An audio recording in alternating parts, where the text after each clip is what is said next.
I think one of the things that immediately comes to mind uh, is to commit to gathering in spaces together. There's always the conversation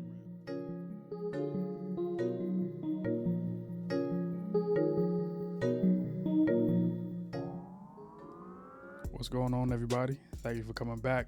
We got another dope brother for you all again. Very excited. The topics that we talked about range from knowing your value and presence, love of your community, being a black man 24/7, how important social capital is, and last but not least, making time to gather is very important for us brothers to get to learn, grow, and build together. Enjoy.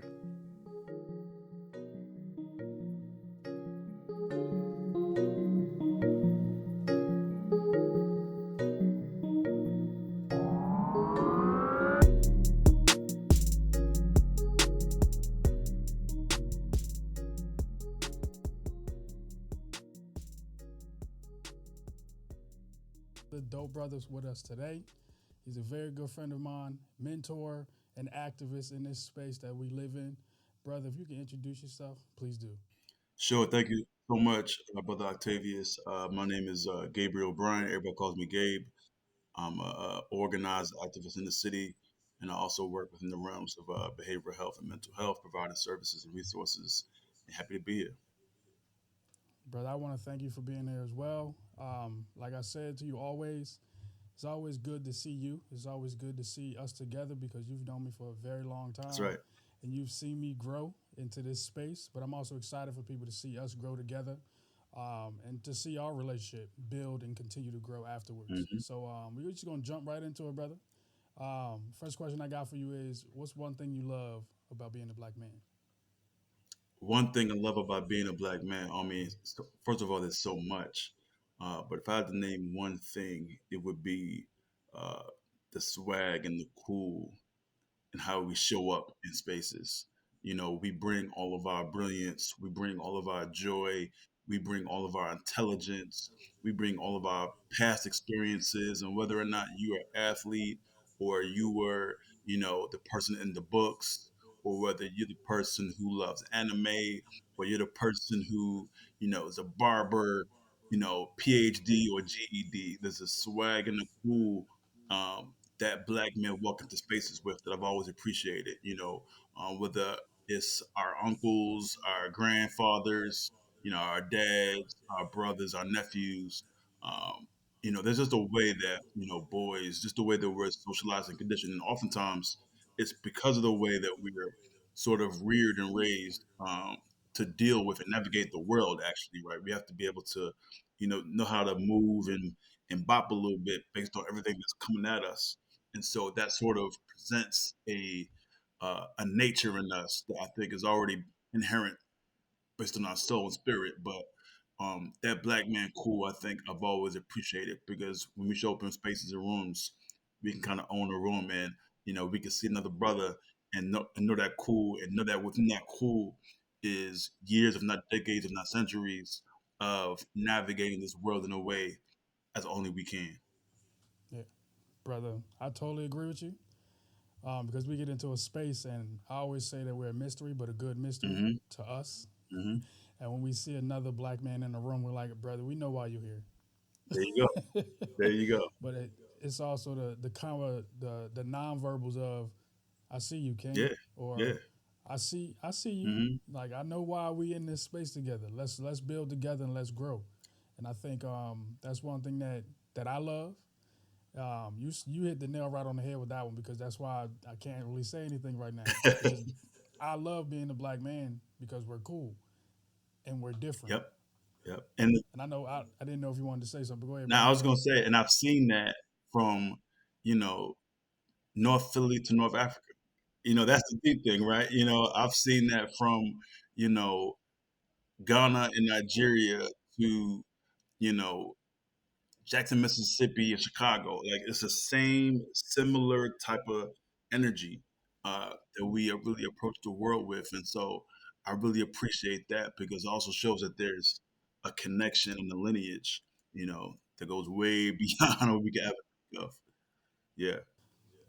I think that's one thing that a lot of people do not recognize. Even some black men don't recognize that. Even though we may not be from the same hood, we may not be from the same country, but at some way, shape, or Hmm. form, we're connected. Hmm. I think that's one thing that I know Nipsey said it before. He said, "I'm looking for somebody that looks like me Mm. in a negative way." Hmm. Hmm. He said, "It's either self hate or it's just hate in general." So I think when I'm looking at another black man, I don't see hate. I was like, "Look, I love you, brother. That's right. Like we have to figure that part out. Right. Why are we fighting each other? Why are we not growing Hmm. together?" Hmm. And when I said there's a relationship between myself and you, it's spanning on almost 8, 10 years now. Hmm. And I want people to learn more about you. And I think that's when we go into the den. Um, so the question I got for you, the first one is, when did you discover your blackness as a black man? Mm. That's a great question. Um, when did I discover my blackness? I would have to say it was in elementary school.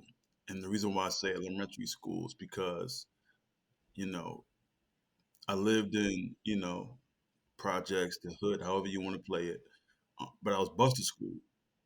And so, when that cheese bus came rolling down to my building, you know what I mean? I got on and all the little black kids was on the bus.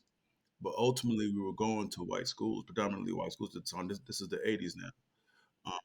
And, I remember being in kindergarten and taking the test to get into like the gifted program and all that kind of good stuff, right? Um, and seeing my neighborhood school in kindergarten when I was 5, that was literally across the street from my building, literally across the street, to now taking a bus down away to a whole nother place and learning how to like navigate that space. But then again, although I might be in this other space from 8 to 3, still going back to my projects every day. And so being able to understand, okay, wow, I'm 6, 7 years old, recognizing that I got to balance it out somehow, some way, because this is very interesting. This is different. This is new. I'm seeing that I'm like one of two black boys in the classroom, uh, and that was very clear. Whereas when I went to church on Sunday, everybody was black. When I went to shopping with my mom and my dad, like everybody, like you know what I mean. But the school was a whole different situation, and so I think that was a pivotal point where I began to understand some of the differences, and also if I could just share real quickly, uh, I began to recognize and notice why my peers and friends back in my neighborhood did not get the same opportunity to get on that bus in the morning, and why, how come they weren't on the same bus? How come they were still at the same school? And as we kind of got older, I won't say that we did like this, but I say we kind of did like this. You know what I mean? We would kind of go in and out over the years, because there was just a difference in the way that we were experiencing life. And that was due to a shared black experience as far as where we lived, but it was a different experience on a 9 to 5. And so that's really what uh, I think I would say ushered in not only my blackness, but also I would even argue some of my political orientation, even early as a child. Like wow, like why is it that I'm only afforded this opportunity and my friends and who I'm playing ball with on the weekends aren't don't have the opportunity. So that was just a couple of things that I realized. To your question. Okay. Now I think I've been through the same experience in a way where I grew up in South Philly. Hmm. My mom was like, "Oh yeah, we gotta get you out of Exactly. here." And when I got up to the Yep. Northeast, I was on basketball teams, soccer teams, and baseball teams, and it was just me. Yeah.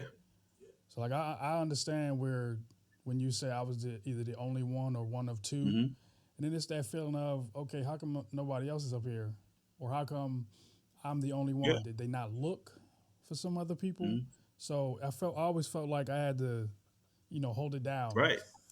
for black men, but I never changed who I was. And that's the important piece, Octavius. Like not losing self, even in the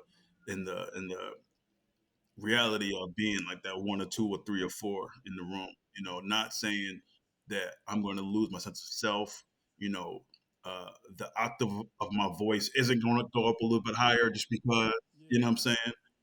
No, I'm going to maintain my lingo. I'm going to maintain the things that made me who I am up to that point, and I'm going to understand what it is to be, me, black boy at the time. And so I think those are the things that's, it's hard to navigate because there are pressures and there are, subtle things that if I were to choose that way, might, believe it or not, make it easier to assimilate.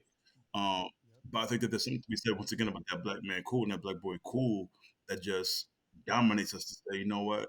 Yeah, I'm gonna dominate this space in the way that I can, using my, sort of ancestral lens and the things that my family taught me, and they're gonna have to assimilate to me. I'm not changing for that, Hmm. and that's really what ultimately made me successful, honestly. Okay. I do want to dig a little bit deeper because Sure. when you talk about black man cool and black boy cool, Hmm. I've always wanted to express that there are black men that allow themselves to be open, honest, vulnerable, cry, be upset, and still be comfortable with who they are. Hmm. Um, but we never get the question of this is a question for you. How did you explore your feelings as a black boy? And how does that resonate with you now? Hmm. If you look back on me being a young black man and I've cried when I wanted to, I was upset when I wanted to, but now as an older black man, how does that resonate even a little bit better? Yeah, I would actually be honest to say that when I was younger, and this could also be as my close ones tell me, some of that Pisces in me as well. And me being, as you had said, that mysteriousness, right? Um, you know, I think in many ways I'm way more emotional now than I was actually as a child. Um, I think that this is just the repercussions and realities of living in a violent neighborhood. Sometimes you have to put on that war armor and that face, and that sort of follows you from you know boyhood through adolescence for sure.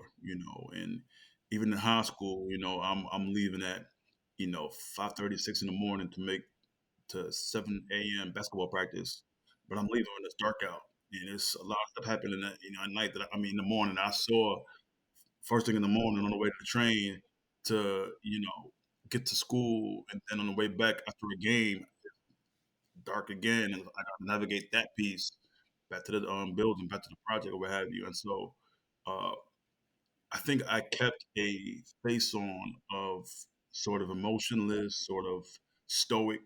And I think that also a lot of the men in my family, black men in my family, were also very stoic, in retrospect. And I learned a lot of that later on as I began to like really build my own mental health and wellness. That a lot of black men that were in my family weren't really the ones that really emote in front of me, or I even heard about it even in private. It was a lot of sort of stoicism.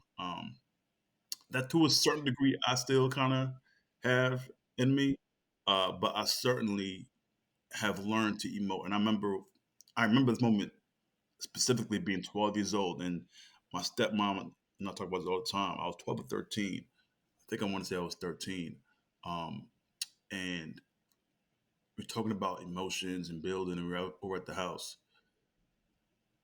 And I just remember saying, like, yo, I felt like I was emotionally stunted. That was the words I used. I was emotionally stunted. And that was, my stepmother now, who's a, clinical doctor, PhD in clinical psychology, but at the time, social worker like my dad, um, they're like, how is this young man like talking like this? Like, what you mean? And it was because, I was also very much an old soul and still am.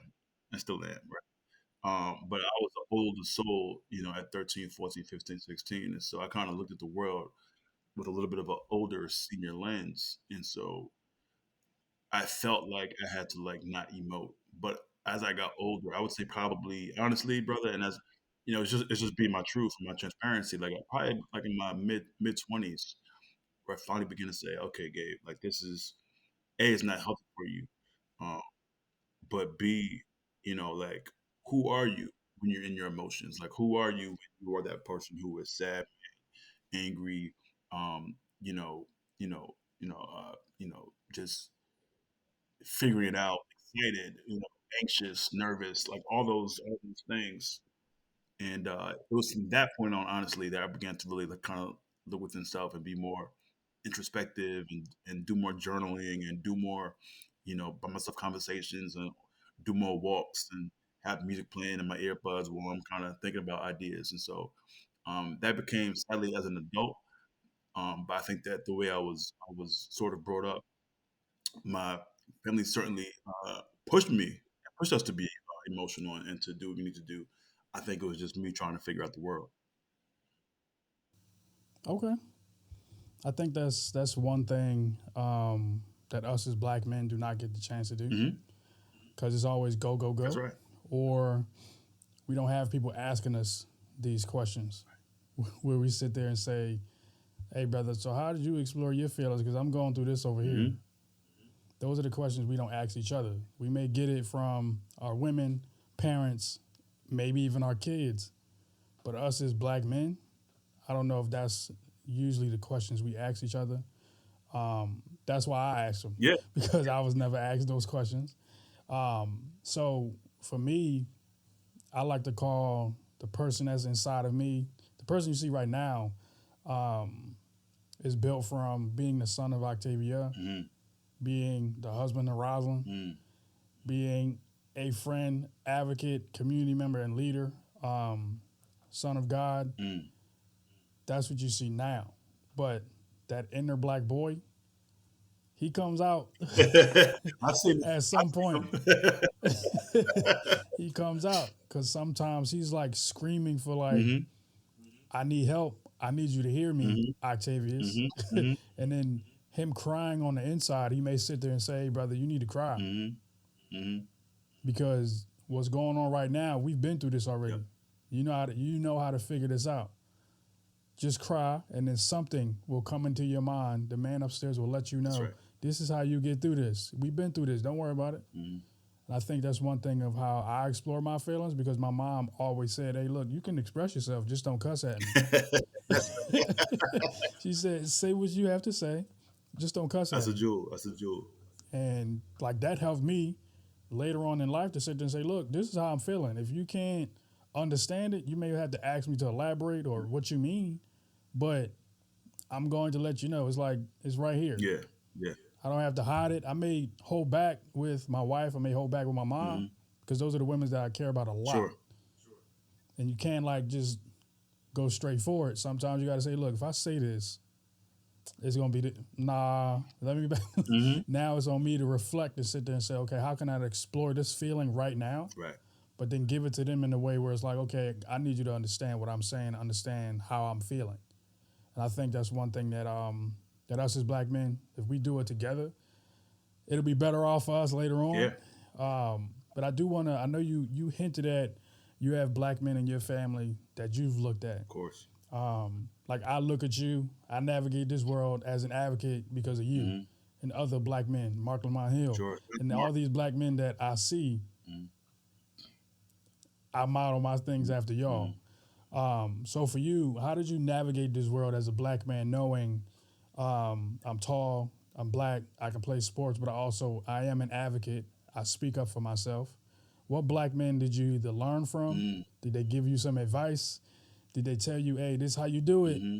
but you got to do it the way you have to succeed in this world and navigate? Yeah. I appreciate the question, man. I mean, I think the first uh, person that comes to mind, obviously, is my dad, just because, you know, so many times, I'll say this: when my parents divorced, right, and we went to the thing where we see my dad, on weekends and all that kind of good stuff. That time became very important, right? Because it's a weekend, right? Back then, again in the '80s, early '90s, um, to mid '90s, it's like I'm in mom's like Monday through Friday, so it's like that's a lot of time versus Friday to Sunday situation. And so began to kind of pivot and hear a lot of conversations. My dad would take us to the library, right? That was very important because that fostered my sense of reading. So literally every time we were together, we rotate between going to the library and then going to the comic book store. That was like our thing back in the days. But the trick is with that, whether it's the comic book store or not, you're still reading, right? And so that's the whole parental, sort of, you know, I won't say trick, but it's the it's the great way to push reading and literacy at that age. And so I really picked that up as far as what my dad did for us, and that piece. Secondly, I'll say my older brother, not my. I have two older brothers, but my oldest brother in particular, because he was the oldest of all of us. And I think he and I were probably the most alike. Uh, I pick up game from all my brothers, but I think because he was the oldest, we kind of all just kind of looked at him. And I have a big family. I'm third of seven, um, and so it's like a lot of us, right? There's four boys and 3 girls, and you know, he did everything first. Like he was the first one that had a bike. He was the first one that had, you know, was out on the train by himself and the bus by himself, and he was the first one that everything went to college, all that kind of good stuff. Um, and so looking at him, I kind of would watch how he moved and watch how he sort of interacted with the world. And I would kind of watch how he sort of expressed himself and his visibility in the world and made him, and again, we're all about 6'4", 6'5" too. So like when you see us, you're going to see us, right? And I love the way that he never made himself small. And that's the thing. If you're a bigger person, people understand that whether you're big in height wise or big in weight wise, there's a way sometimes that we can make ourselves small in spaces, particularly as black men. And he never wanted. He never no. Like I'm gonna own this height. You know what I mean? I'm not making to make myself small for it. Um, doesn't mean that I'm gonna dominate spaces, but also doesn't mean I'm gonna minimize myself either. Um, and then lastly, I would just go right to my basketball coach, man, in high school, man. Mr. Bako, may he rest in peace. He was somebody who, we saw him all the time. Black man, he was that cool. Like he was a throwback to an era where, you know, he came to the game with the fly suits, had a couple chains. You know what I mean? His shoes was real polished every game, and he was just the coolest cat in the world, man. And Mr. Bako, who taught us the drills and taught us the fundamentals. And with him, you could tell that he wasn't just trying to make better players; he was trying to make better men.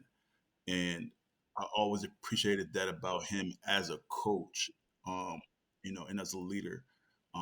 And then lastly, if I could, Octavius, I would just say there's a whole host of um, men here in Philadelphia who have become like my uh, mentors, elders, surrogate parents, who I really, when I think about my road to leadership, not only in the city but across the country, like things that I kind of follow through.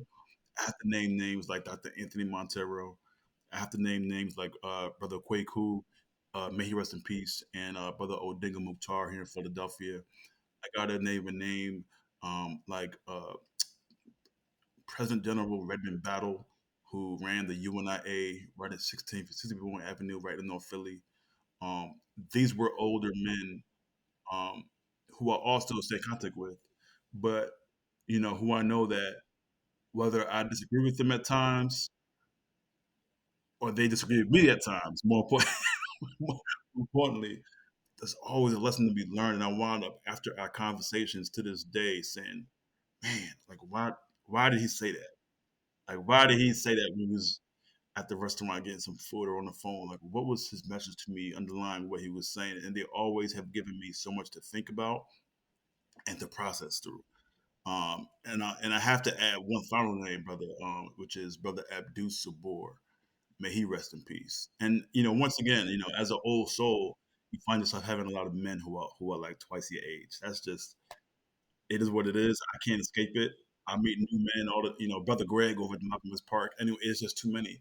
But I want to bring up Brother Abdul Sabor specifically because um, it's both political and personal. His son Askia Sabor, who I love dearly, and his daughter Naima are very close to me still to this day. And it was a situation where he fought for him because Askia got caught up in a brutality case around the police back in 2010, and it closed out as far as the case of him being innocent in 2013. But since that day, 2013, till he passed during COVID, almost 10 years later, we literally spoke every day on the phone, like literally every day. And he was almost twice my age. and he was somebody who was a barber, West Philly. You know what I'm saying? 55th and Lance down. You know what I mean? He was somebody who ran the shop. Who everybody knew in the neighborhood down Conestoga. Because everybody knew him because he probably cut their hair, or cut their uncle hair, or cut their dad hair, or cut the boys' hair, whoever. But underneath him being a barber, he also was a member of the Nation of Islam at the time. So he's got all these very, very Philly intersections, right? He was down, Broad in York for the Mosque Number 12, and then he was out West Philly doing his thing as a barber, and he was just a community advocate and just a lover of people. And I didn't even meet him till later on in life, but literally being able to speak to him every day, not all about politics, it's about, hey brother, how you doing? You mentioned about being able to check in. He became my check in, and I think in many ways I became his check in. How you doing, brother? Gabe? Well, I'm making that all right. A call might be 5 seconds, it could be 5 minutes, or it could be 50 minutes. But each time we spoke, I knew that I would get a jewel. Hopefully, he would get a jewel, and he really changed my life in a myriad of ways. So, yeah. First, I want to say thank you for taking me on that journey, Mm-hmm. for the men that molded, shaped it, your mindset, your beliefs, and everything that pertains to navigating this world Mm-hmm. as a black man. Because when you took me on that journey, it's like these are the men that I haven't seen before. Right. I've heard about them, Right. but I've never seen him. And then Mm-hmm. you take me along with you to say, I've talked to him every day. Mm-hmm. And I think for him, he checked in with you and you said vice versa. Now it's on me. Yeah. And I think looking at how you took me on that journey with you, I appreciate and commend you for remembering those names, uplifting those names, because these are the men that helped you. Yeah. And when I look at the black men, I have like, they always say it's one Mount Rushmore, but I got like 15 Mount Rushmores. It's like that one big Yeah. one, and then you got smaller Yeah. ones. Yeah. And I think, like I said, we've known each other for a very long time. You've known me since 2015, Yeah. Yeah. maybe even 2011. I'm about to Probably say, I I'm about didn't to know say, you. like, You probably right. it's probably been 2011. Yeah. And I think seeing you, how tall you were, and how much space you took Right. up, and you knew, oh, I'm here.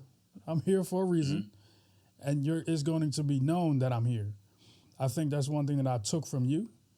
I'm like, I would say like Thanos when it comes down to, I see black men that are doing great work, Mm-hmm. and it's like Mm-hmm. Mm-hmm. that's it right there. Yeah. He's not looking at it for fame. He's not looking at it for anything that for pray. He's looking like, I'm just trying to make an impact. Like I'm just here Yeah. to support, make an impact, and love my community. Mm-hmm. And I said, so you can do that. And I think when I met you, Yeah. that's what you told me. Yeah. You said, I'm here for black men, I'm here for black That's people, it. but I'm here for all people as well. That's right.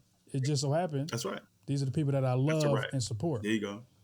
And that stuck with me. I was like, okay, Mm-hmm. cool. That's what I want to do. Yeah. And when I look at the black men that are on my Mount Rushmores, the 15 million that I have, they're all black men that have flaws, but they also have things that I can take from and say, okay, I see that there's some negative things that may not work, but then you tell me, Mm-hmm. I don't know that that's a flaw of yours. You may say, hey brother, don't do it like this. Right. You're really not saying it's a flaw of mine, Right. but it's like I've been through this already. Mm-hmm. Mm-hmm. But then there's also the experience factor for black men Yeah. that we don't share a lot of. Mm-hmm. I think that's one thing that I want to like continue to hone in on is that when you dig deeper with black men and you engage them and ask questions, they're going to let you know some things about their experience and how you should navigate. They may tell you, okay, you can navigate like this, but then sometimes you might have to switch up the road. Mm-hmm. You might have to change up the road, change up the path, because some people may be added to that, Mm-hmm. and now you got to shift it. Yeah. So I think I want to thank you, but also add you. You've always been the second Mount Rushmore that I have on, because the first one that I have are the men that helped me grow Of up, course. Of course. and then you have the black men that helped me grow up into manhood, Mm-hmm. and that's you. Means a When I lot, look brother. at, hey brother, it means a lot for you to be in my life and me to see a positive black man that I can Okay, let me continue to talk to him. Let me continue to Hmm. ask questions and engage him because I'm going to learn something. Hmm. So even in the space of like knowing who you are, knowing the black men that have built things for you, supported you in ways so you can build things as well. There's also some outside factors that may, you know, hinder that, move that into a space that's not good for you and other people. So with all the hats that I know you wear, the people that are listening may not know that you wear a lot of Hmm. hats. When you, as far as representation, when you represent those identities that you have, Hmm. do you take them off? Are they all one big hat, or do you come into a room and sit there and say, you know what, I'm just Gabe? So how do you represent your Yeah, identities when you walk into it? yeah. I think it's certainly one big hat for sure. I think I'm always people know it's funny, a few months ago at my job, we did a breakdown where we kind of do like the PowerPoint to do our introductions, right? And it's like, you know, blah blah blah, the bird watcher, bring them on in to speak, right?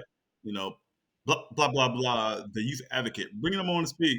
Literally, without me saying it, without me putting it, because it was two people that wrote it. It's like, and now our activist, this is on the job, bro. Like this is like, here's our activist, Gabe Bryant. It's very interesting, right? And so I think that for that to be the case tells me that people understand who I am. One thing I've always said is I don't want to hide any of my affiliations because I don't want to get jammed up later on. Like you know what I mean? Like, I'm very upfront with the things that I'm for. I'm very upfront with the things that I'm passionate about.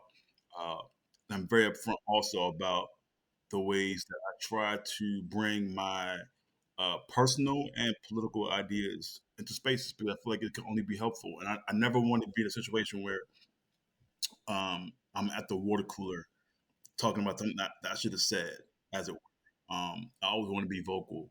I always want to, make sure that I'm not bringing, you know, uh, you know, a regrets back to the house and back to the couch at home, right? And just kind of saying, "Oh, I wish I would have said this," and so and so is that. Nah, man. So when you see Gabe, um, I'm basically somebody who is going to be passionate, and what might be different in some spaces is that, because I'm able to navigate them, so I think well up to this point, is that you might see me more affirmed, and I'm in certain spaces as far as how strong I might be in my conviction, and then in some spaces I might be a little bit more reserved. Um, what I'm saying might not be as pronounced, or might be not be as with as much edge, right? That's there. I think that's part of the navigation with the hats.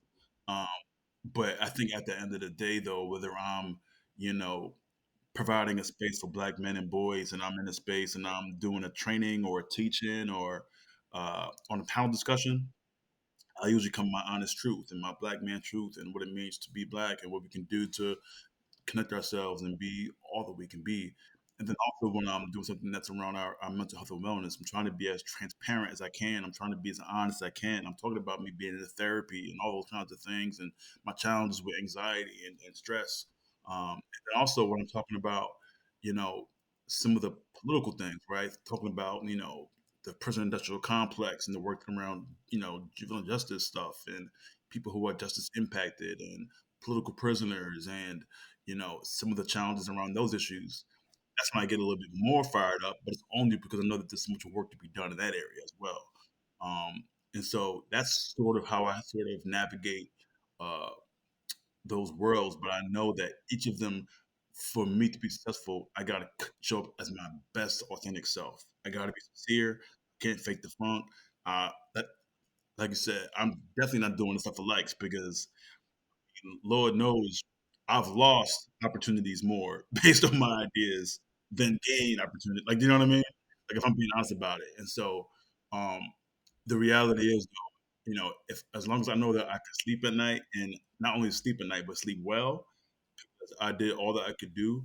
Um, then I feel good about the work that I'm doing and continue to do. Okay. One, thank you. Because it is hard to wear a big hat as a black man. It is hard to wear a big hat in various spaces Hmm. and have that hat on at all Yeah. times, and then trying to figure out what is self while you're wearing that big hat. Hmm. But I think you're doing it very well. From what I see, you're doing it very well. I know you did say there were some hard times at times. I heard you, but I would just want to say keep doing what you're doing because the big hat that you're wearing, you're holding it very well, and Thank, and you rock it. thank you, brother. So I do want to ask you because I know in those identities that you have, Hmm. there are a lot of expectations. Sure. So how do you either overcome expectations of yourself and of society? Because society may look at you and say, "Well, he's the activist. We call on Gabe all the Yeah. time." But how do you overcome that Yeah. when you sit there and say, "Well, no, I'm not doing that today"? Right. How do you overcome that? Brother, perfect question. And you know that this, part of the challenge, and Octavius, because the role that you occupy in your multiple hats as well. I would even add for you as husband and all the other family identities as well, right? But the reality is that I've had to learn really how to best set boundaries and how to say no with love. And being able to say no with love is something I had to learn because you know, again, the work is mass, but the laborers are few, and oftentimes the few are called upon to do everything. One of the biggest challenges I think we have in the city of Philadelphia is that the same mentors are being called on to urban farm, to get people out of prison, to tutor, to coach, to drive, chauffeur, to counsel, to minister, preach, and father. You know what I'm saying? Like, there's just so much because there was at least seemingly few. And, for a long time, even up to this day, man, it's a challenge sometimes for me to just say no, but I've learned to do it for my own health and wellness, right? Like, I got to be around for a while. You know what I mean? My dad will be 75 this summer, and it's a long life, and he's still got a ways to go, in my opinion. And so, I don't want to be quote unquote out of here before my time because of decisions I made that overwhelmed my heart. You know what I mean? Overwhelmed my physical well being, and sort of overwhelmed my stress levels because I'm trying to navigate five, six, seven different tasks.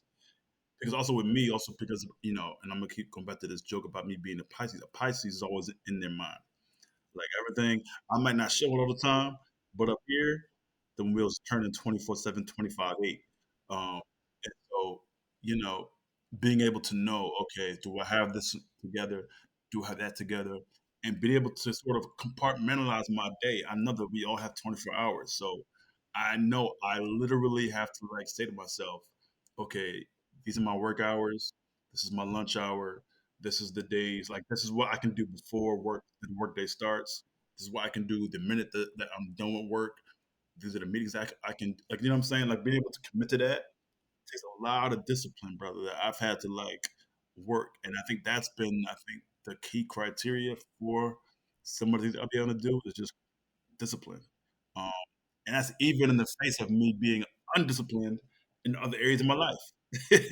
That's the contradiction. Because then I wound up being so disciplined in the work that I forget my own. Like, yo, Gabe, did you get that dentist appointment? You know what I mean? Like, did you schedule that? Did you call your great aunt again, who's 91 years old, living in North Philly on Drum Street? Like, did you call? Like, you know what I'm saying? Like, everybody ain't got a great aunt. Like, you do. Did you call her? Like, those are the things that I have to also make sure that I'm just being disciplined about and managing because um, I don't want to lose sight of those things that um, A, aren't guaranteed, but B, are just blessings, man. It's like it's a blessing to have a great aunt who's 91, about to be 92 years old. Like, that's a blessing. Like, she's still alive, able to tell stories, about our family. She being now our eldest matriarch in the family. Who goes back to I mean, just so many. You go to the house, literally, the house is a museum of photographs. Not only the black and white, it's brown and white. If you understand what I'm saying, right? It's so heavy, man. And so, yeah, man, for me, I've just been able to try to figure out new ways to be disciplined, to say no, to set boundaries with love. And when I do have to like step back, step back, but also let people know, you know what, I can't do it this time, but send me in 2 months, or even better, got somebody else as good or better than me. And I think being able to delegate without ego and to share opportunities without ego, I think if we do that part more, we'll be in a better place. In other words, it ain't got to be about me all the time. You know what I mean? I got a Eric Westbrook. I got a Paul Frosty. I got a so and so, all these other names. You know what I mean?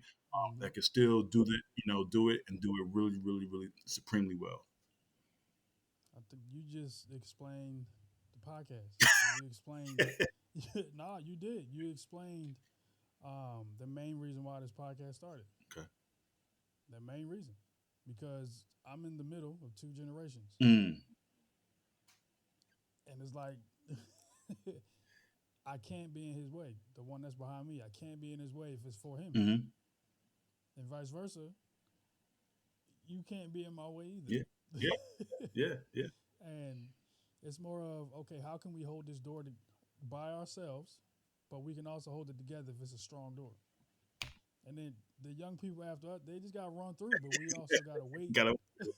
We got to wait for them to run through, but we can't. All right, hold on, because are you ready to go through? I'm that person. Mm-hmm. Mm-hmm. Mm-hmm. You may be stronger than me to hold this door, but I got to let him know what's ahead, Mm-hmm. Mm-hmm. because once we let him know, he has to figure it out. Yeah. Yeah. I think when you said I can't be in the way, matter of fact, I know somebody. We have to elevate our brothers with authenticity. That's how I feel. Yeah. Yeah. If I elevate you to say, I don't want nothing back from you, go do what you got to do. Do it. This was for you. It wasn't for me. Mm-hmm. We built a relationship to where I can say, okay, oh, yeah, that's definitely not for me. Go ahead. Mm-hmm. If I can send 4 or 5, I will send 4 or 5 because that's just who I am. I'd rather see other black men succeed before me. Shout out to my former colleague, Raekwon Burton. Shout out to Raekwon, younger person, who is a brilliant brother. And I remember we began working together on behalf of black men and boys and really men of color in the city. We would go into a few, in-person programs. I'm sure that you were at. And I Yes. think that there was an expectation because I was the head of the manager that I would speak. I remember early on saying, "Yeah, are you ready to speak?" He's like, what do you mean? I said, no, no, no, no, you ready to speak? And I think that was one of the things that he said before he left and transitioned to his next phase. He was like, Gabe, that's one of the things I really appreciate is that you just said, like, it wasn't about you necessarily. It was like, yo, how can I put you in position so that when they Yeah. see this initiative and this work, that, like, I'm not the guy just behind the table sitting down giving out the information. I could be the one on the Mm-hmm. microphone too. And it got to a point, brother Octavius, where we'd be uh, an event. I'm like, all right, brother, rock paper scissors. You know what I mean? Because one of us is going up. I might Right. just cheat and say, even if I lose, you still you still You still going up there. so the cool thing about it was that I just saw his development. And so again, it's what you just said. And I'll say this, man, pushing through that door. Sometimes it's about knowing the right doors to push through. Yes. And, you thought of going through the wrong door, you're gonna wind up into another brick wall. So, Mm-hmm. um, yeah. Now, I want to add to that because when I talk about doors all the time with young black men. Mm-hmm. I say there's like 5, 10 different doors you can go through. Mm-hmm. I said they may all not look the same though. Yep. I said you got revolving doors, you got glass doors, you got steel That's doors, right. you got wooden doors where you can just break them things Yep. down. But then you also have the glass doors that's Come locked. on. Come on. You got doors that got wedges in them that say, okay, you can look through, but you ain't ready yet. Yeah. So let's go back and prepare. You And got I think you that's got back doors that are about 8 inches thick with a combination. yeah. How you gonna get through without asking questions? Yep. And we can't lead the blind. If I don't know, I gotta help him find somebody that know. Mm-hmm. I can sit there and say, look, I'll not open up this door, but I got somebody. Gabe is probably the best person to crack this door open Facts. because he's been through on this journey before. Right. I have not. I think That's one thing that we gotta learn. We gotta learn to say, look, I have no idea what's going on right now, No, and be okay with not knowing, but knowing that you have social capital. that's right. That's right. That's right. That's right. Brother, I tell people all the time, man, my true wealth of the success of Gabe Bryant is this right here. 1,000,000%. Because I know that the numbers that I have in this phone are the keys successful activity I've literally been a part of for the better part of the past 22 years, without question. Yeah. So I do wanna ask another question because I know you've talked about we both talked about black men. Mm-hmm. We've been in spaces with black men. Mm-hmm. We also talk about how black men need to be seen, how we need to shift the narrative, change the narrative. But one thing I do want to ask is, how do you want society to perceive black men? Mm-hmm. I want society to perceive black men um, as, you know, contributors to humanity that we are. Our experience is not monolithic, and each of our experiences should be valued and upheld. You know, um, I don't want to timestamp this conversation, but we just celebrated the birthday of Malcolm X over the weekend, and it was a very important weekend. And he's one of the heroes for many of us, along with so many others, Martin Luther King, and we know all the names. And my final message at the event, I said, too many of us love Malcolm X, but we despise Malcolm Little.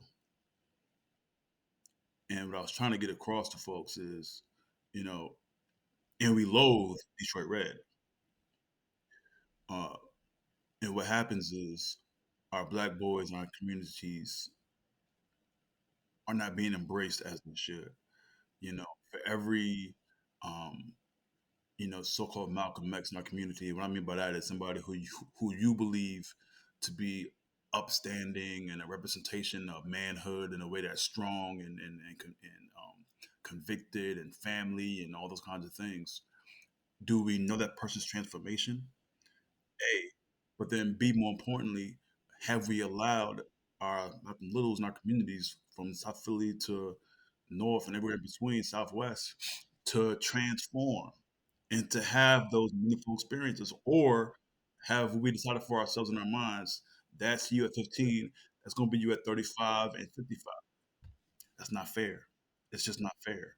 And there's too many brothers out here who've seen significant transformations over the course of their lives. And had it not been for somebody in the community saying, I see different in you, right?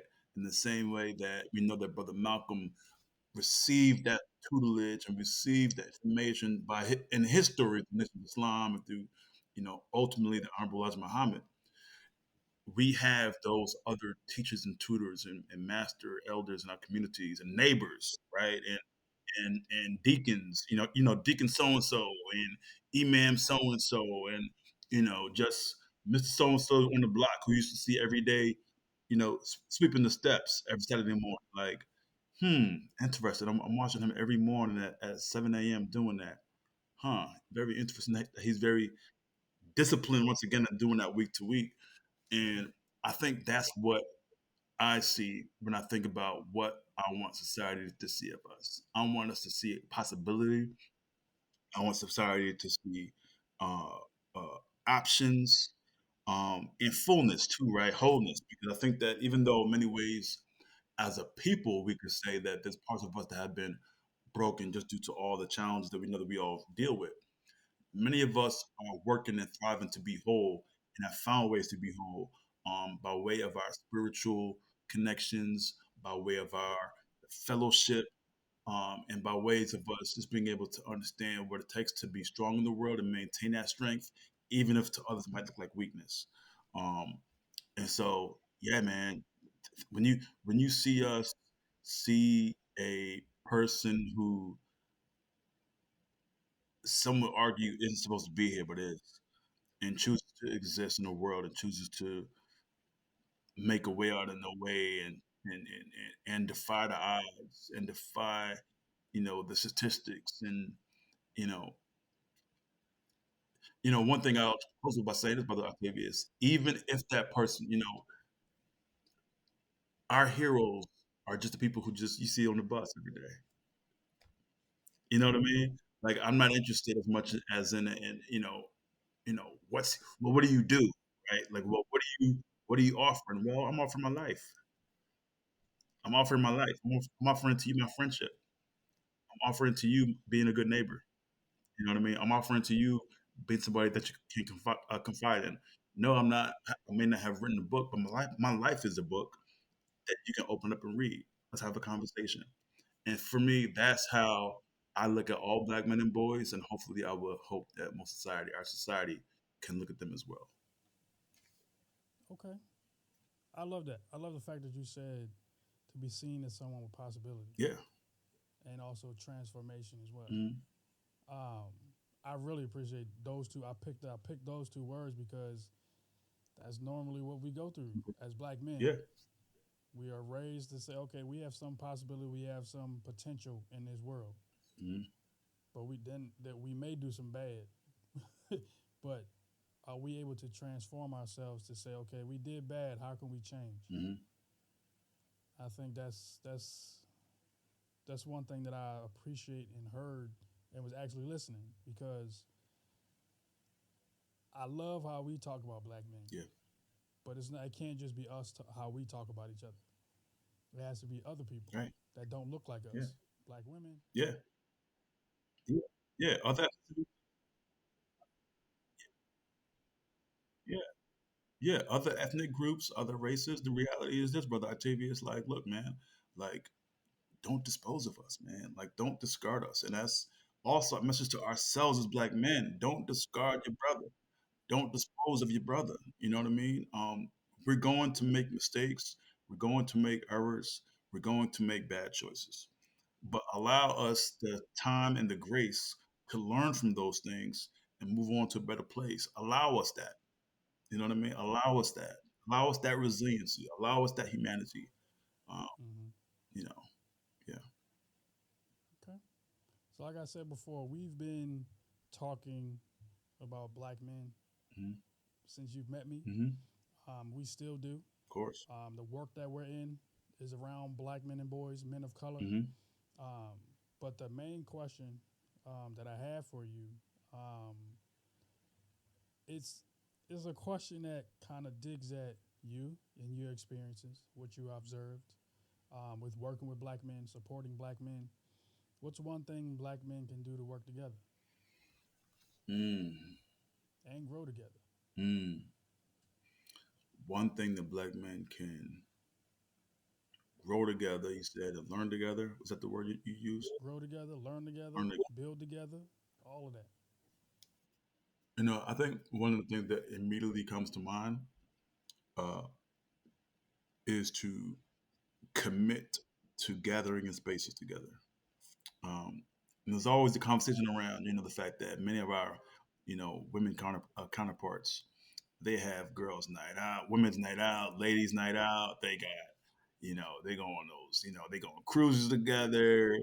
They'll do the weekend trips. I mean, forget a birthday. A birthday's gonna be lit the whole month. You know what I mean? Like, so there's just a way in which they've been socialized and they're conditioned and just the way they are nature, however you want to place it, right? I'm not putting a finger on where it comes from, but there's just a way that they have configured themselves to allow themselves that kind of space within the women and girls. I mean, I do think also that for black men we do it a lot also. I think it's undervalued actually. We might not do it in the same way.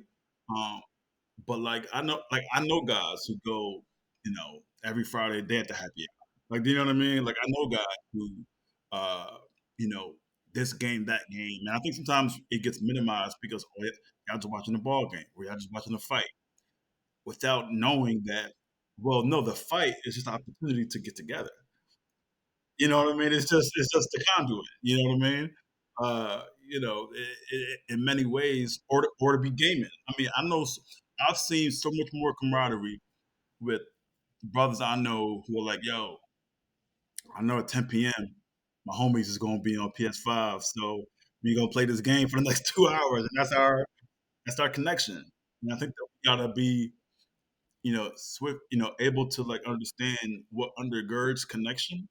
Um, and so, for me, it's like, how do we commit to gathering, and whatever gathering might look like for you? For some, it might be, I know I'm gonna see, Elder so and so, Minister so and so at church on Sunday. That's part of my gathering. We're gonna fellowship, and then we're gonna eat together for dinner, and then we're gonna gather and watch a game. Or maybe for some, it might be, yo, every Monday I'm gonna commit to calling my brother, checking in. I'm the guy, for instance, who I text all. I'm the guy that, how you doing, real quick, just checking on you. And I get those from you too, brother. I get those from you all the time. I appreciate those from you.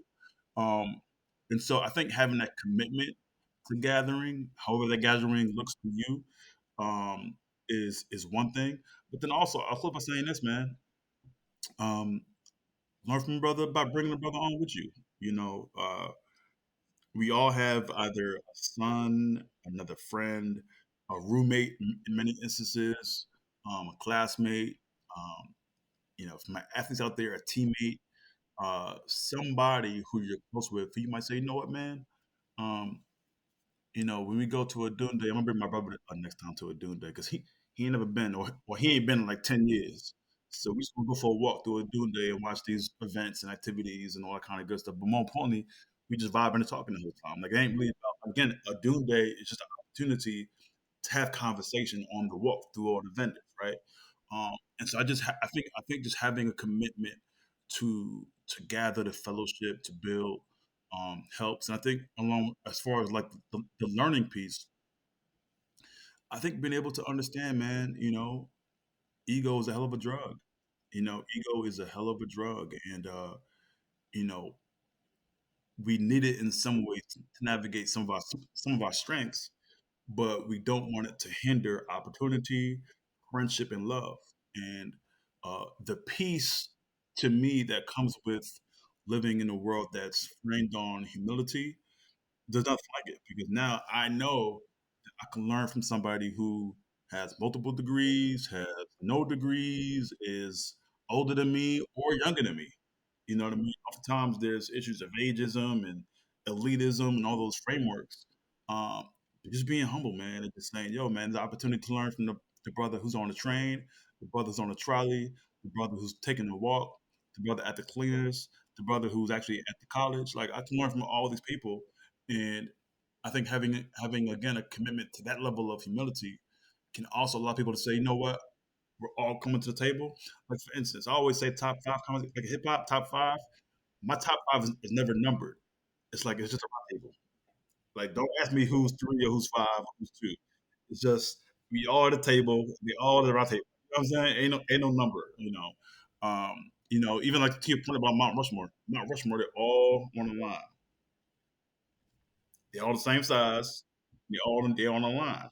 And so I think being able to just learn it from these frameworks that are all in front of us, yeah, we can learn, we can build, and we can grow. Thank you, brother. Hmm. I do want to, before we do end, I do want to elevate you Okay. and elevate your work that you have either coming up, Okay. that you have going on, anything you have this year, next year, Hmm. in the future. Hmm. Doesn't matter what it is, brother. It's your time to shine. It's your time to be elevated here. Thank you. Thank you. Appreciate your opportunity as always. Uh, Let me start by saying this. I lead an initiative called EMOC, which Brother Octavius knows. It's called Engaging Males of Color. It's with the Department of Behavioral Health and Intellectual Disability Services, or DBHIDS. We've had the opportunity to make a film called Trigger. Um, it's actually our third film, and it's a short film about an hour long, about an hour and 5 minutes, that focuses on the traumas of gun violence here in Philadelphia. It basically people telling their stories, and again, storytelling is so pivotal to our healing. And so we have people like Mark Lamont Hill, who's in the film, people like Brother Anton Moore in South Philadelphia, who's in the film, community activists.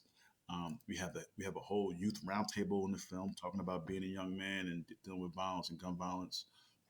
We have a high school principal. We have first responders. We have nurses. We have academics. We have people who have been shot. We got shooters. We got people who have been shot. Um, and the film Trigger really has exploded since the fall. We premiered it at the library. We've actually screened it for over 1,000 people so far, which is amazing. At different screenings, and from rec centers to churches to colleges. I think we're like on our 15th screening so far. And Okay. what's beautiful about it is that we want people to not only engage the film as a film, but really as an intervention. Because Mm-hmm. we want to bring hope, help, and healing. Those are like our three barometers for what this film is. And as an intervention, we want to bring hope around gun violence as far as getting out of it.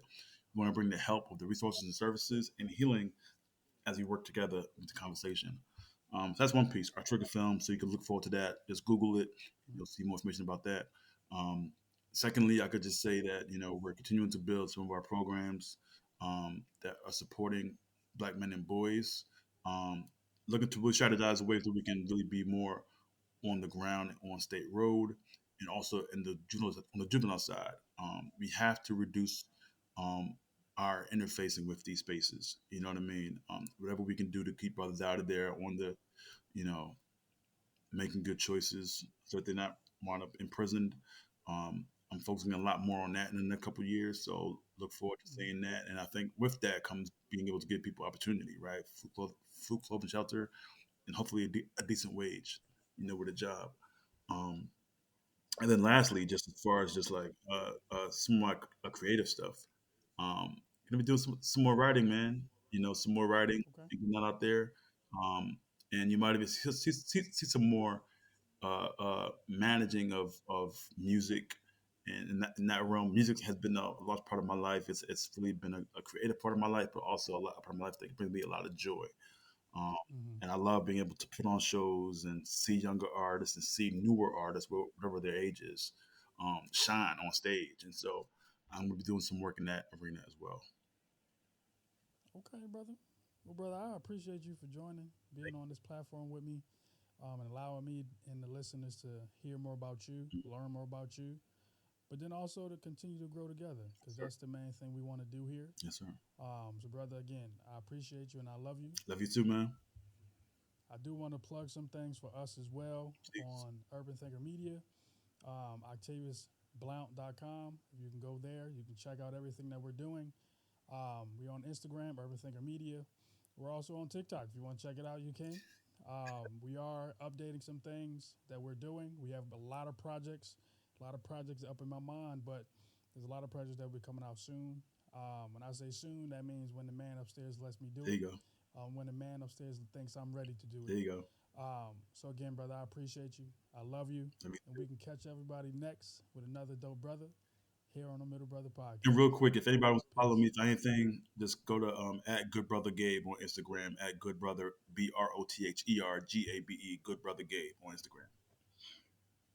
Thanks, brother. And again, if you want to check us out with another good brother here on the Middle Brother Podcast, please do.